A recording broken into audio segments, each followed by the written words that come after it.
my greatest nemesis still provides our customers with free light, heat, and energy. I call this enemy the sun.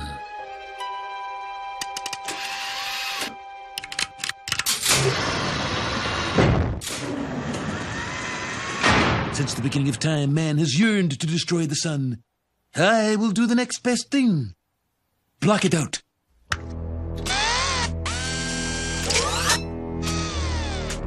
Good God. If you thought Mr. Burns was losing his marbles with his plan to block out the sun on the fictional TV show The Simpsons, just wait until you see what scientists in the UK are now planning to do in real life. UK scientists gained backing for controversial projects to artificially cool the Earth. A secretive government agency is planning to dim the sun, as experts warn of unwanted consequences. But, sir, every plant and tree will die. Owls will deafen us with incessant hooting. The town sundial will be useless. Funny stuff, but I'm afraid the reality of the situation will be much worse than that. This is Araya, the Advanced Research Invention Agency, who is empowering scientists to reach for the edge of the possible. So what are they reaching for, you might be asking? Oh, just scalable neural interfaces, programmable plants, smarter robot bodies, bioenergetic engineering, the scoping of our planet, and future-proofing our climate and weather, to name a few. This secretive and relatively unknown agency has just been allocated over $70 million to engage in geoengineering projects that seek to stop global warming. Crazy, right? I don't want any part of this project. It's unconscionably fiendish. I will not suffer your insubordination. There has been a shocking decline in the quality and quantity of your toadying, Whalen, and you will fall into line. Now! No. No, Monty, I won't. Not until you step back from the brink of insanity. I'll do no such thing.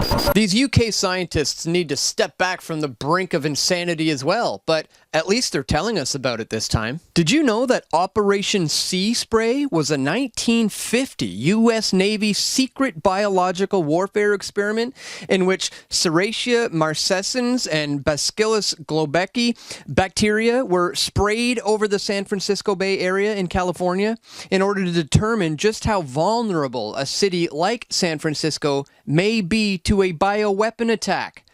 Starting on September 20th, 1950, and continuing until September 27th, the U.S. Navy released 2 types of bacteria from a ship off the shore of San Francisco, believing them to be harmless to humans.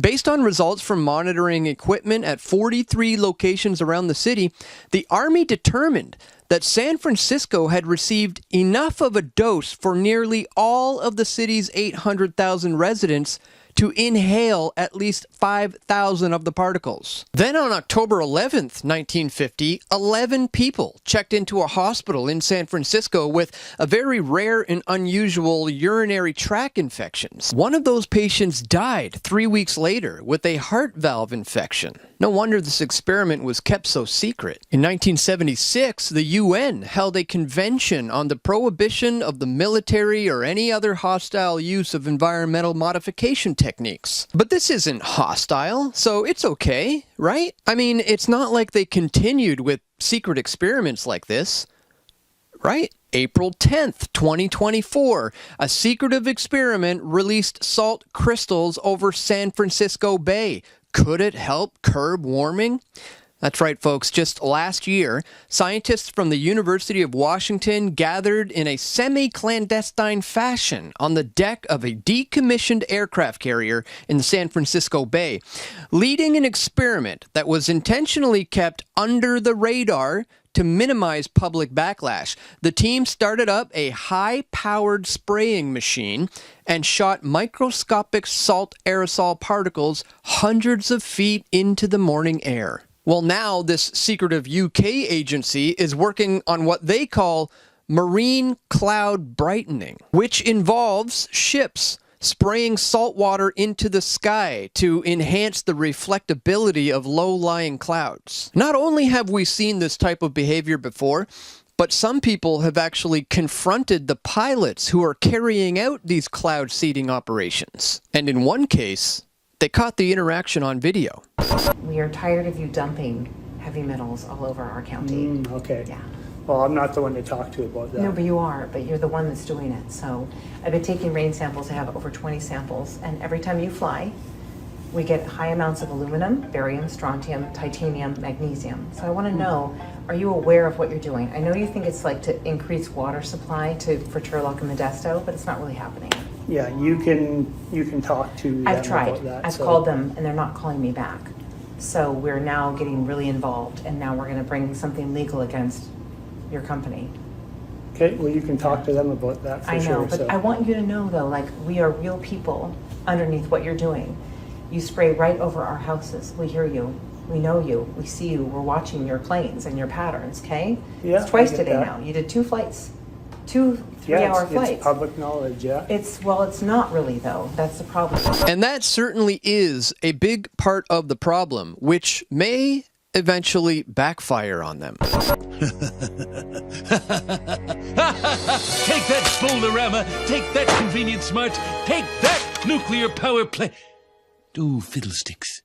My friends, if you haven't seen my exclusive interview with the former Premier of British Columbia, Bill Vander Zalm, about chemtrails and geoengineering, it's definitely a must-see, so be sure to check it out. I'll leave a link to that in the description below. And my friends, real quickly, if you appreciate my efforts to bring you this information, I want to remind you that just next month, I plan to cover the annual Bilderberg meeting that is taking place in Stockholm, Sweden, which is a very expensive place for me to go, so if you would like to contribute to my efforts to expose the Bilderberg Group, please consider making a contribution at the link below on whatever video platform you happen to be watching this on today. And that's all for today, my friends. Just wanted to bring that to your attention. Thank you so much for watching. Please click the thumbs up button, share this video, and stay tuned, guys. We're going to have more video reports coming soon.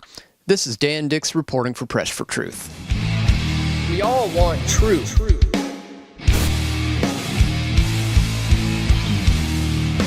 The truth will set you free.